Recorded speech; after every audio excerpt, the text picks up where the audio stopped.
Hey, so good morning everyone. I am Rafael B. Junior B. Tumulak, and today I will be discussing the definition of hydrograph. So first is what is hydrograph? Okay. So hydrograph, no, is a graph showing the rate of flow or what we call discharge versus time pass a specific point in a river or other channel or conduit carrying flow. No? It can also refer to a graph showing the volume of water reaching a particular outfall.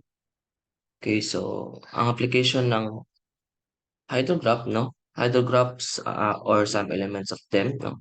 Such as peak rates are used in the planning and design of water control structures, no? They are also used to show the hydrologic effects of existing or proposed watershed projects and land use changes. So next is graphs are commonly used in the design sewerage, more specifically, no, the design of surface water, sewerage systems, and combined sewers.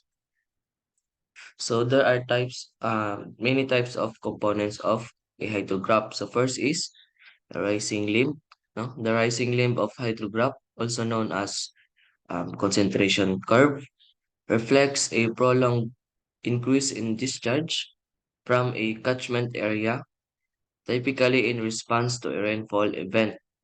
Okay, so next is the recession or falling limb.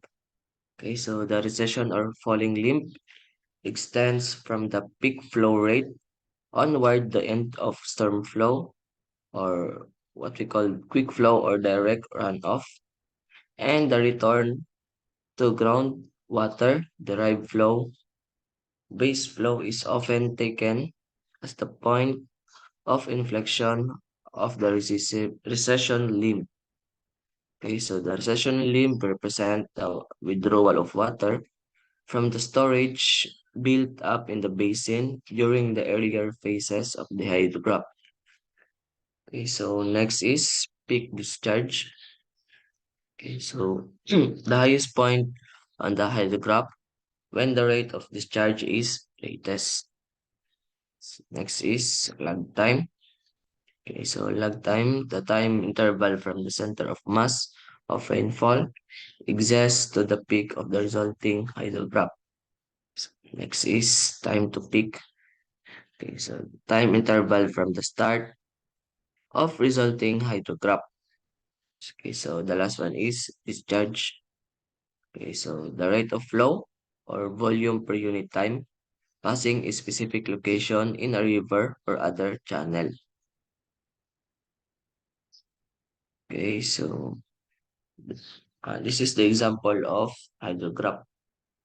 Okay, so the concept of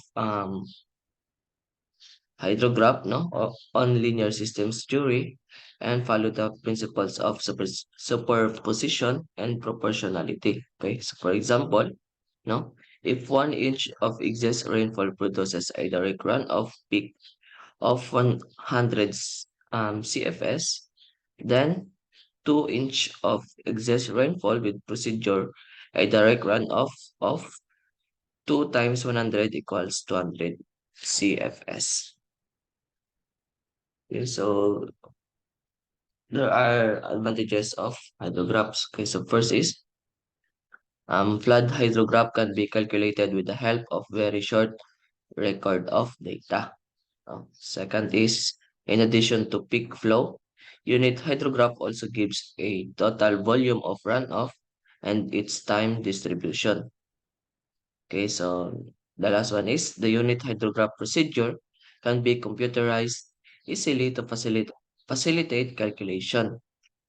Okay, so anong important man ng hydrograph sa engineering hydrology, no? Okay, so the hydrograph is important for feeding in data on the potential magnitude and frequency of floods. Okay, so they are therefore a vital means to managing rivers and drainage basins. Okay, so that's all. Thank you, everyone.